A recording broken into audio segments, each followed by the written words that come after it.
Em nome do Pai, do Filho e do Espírito Santo. Amém.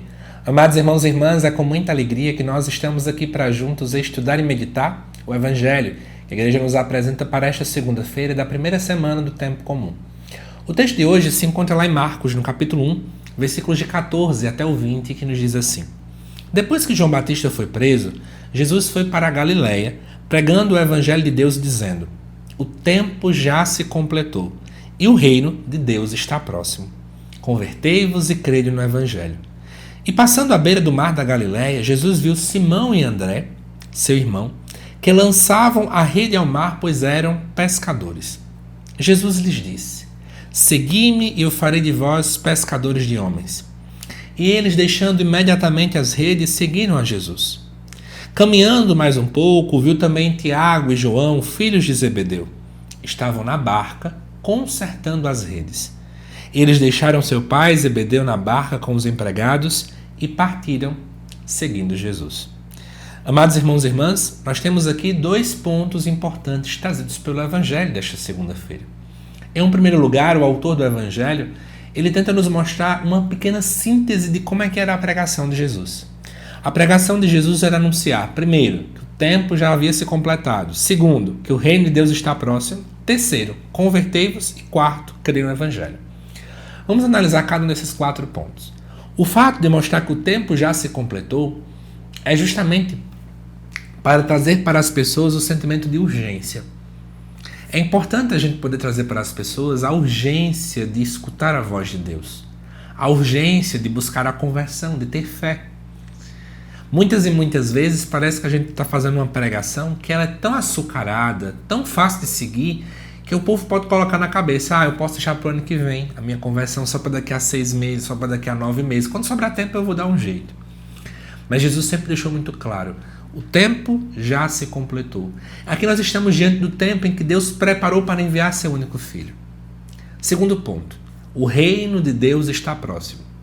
Uma das formas de a gente poder interpretar a expressão reino de Deus é olhando que é o próprio Cristo, que ele é o reino de Deus por excelência. É em Cristo que, de fato, Deus estabelece o seu reinado aqui na terra. O reino de Deus está próximo para mostrar que Cristo está perto de nós. Ele não se encontra longe, ele se encontra próximo à nossa realidade. Amados irmãos e irmãs, é a mesma coisa que a gente também vive hoje.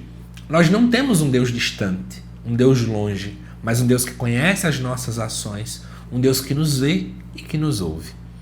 Mas o ponto-chave da pregação de Cristo é anunciar que é preciso se converter e crer no Evangelho.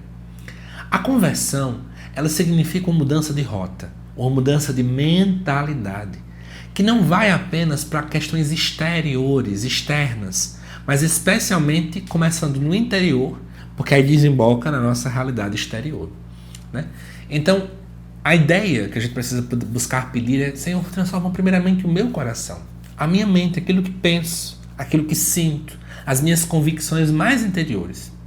Mas essa mudança de vida, ela só acontece quando nós buscamos ser semelhante a Jesus. Eu poderia definir aqui para vocês que a conversão significa nada mais, nada menos do que buscar ter uma vida semelhante a de Cristo. Isso é se converter, é tentar ser parecido como o Senhor é. E uma última coisa, Jesus diz: crede no Evangelho. Ora, quando Jesus falava crede no Evangelho, é claro que a gente tem que entender que o Evangelho ainda não estava escrito, né? E como é que é crer no Evangelho? Quer dizer que é crer no Evangelho de Marcos, Mateus, Lucas e João? Não. Na verdade, a palavra Evangelho, em grego, euangélio, quer dizer boa nova, boa notícia. E geralmente essa expressão era utilizada naquele contexto, especialmente dentro do próprio Império Romano, sempre que uma notícia nova ia ser ministrada pelas pessoas. Por exemplo, se nascia o filho do rei, então nós vamos contar ao povo como sendo o evangelho, né? No sentido de uma boa notícia, uma boa nova que nós vamos trazer para as pessoas. Se a gente estava indo para uma guerra, a gente venceu, então a boa notícia também vai ser de que vencemos, conseguimos alcançar os nossos objetivos.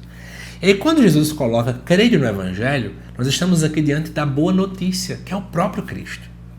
Jesus é a boa notícia do Pai.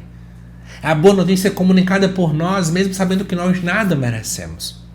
Amados irmãos e irmãs, é preciso crer em Jesus.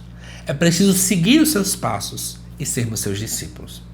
E vamos para a segunda parte do Evangelho, que é o momento em que Jesus chama os primeiros. Aqui Jesus chama Simão, Jesus chama André, Jesus chama Tiago, Jesus chama João. E eu queria chamar a atenção de vocês para o segundo chamado, né? Vamos focar só em uma parte. No segundo chamado, Jesus vê Tiago e João, eles estavam na barca, consertando as redes. Jesus os chamou. Eles deixaram seu pai na barca com os empregados e partiram seguindo Jesus. Quero chamar a atenção de vocês. Se eles tinham empregados, é porque eles tinham uma coisa muito organizada, né?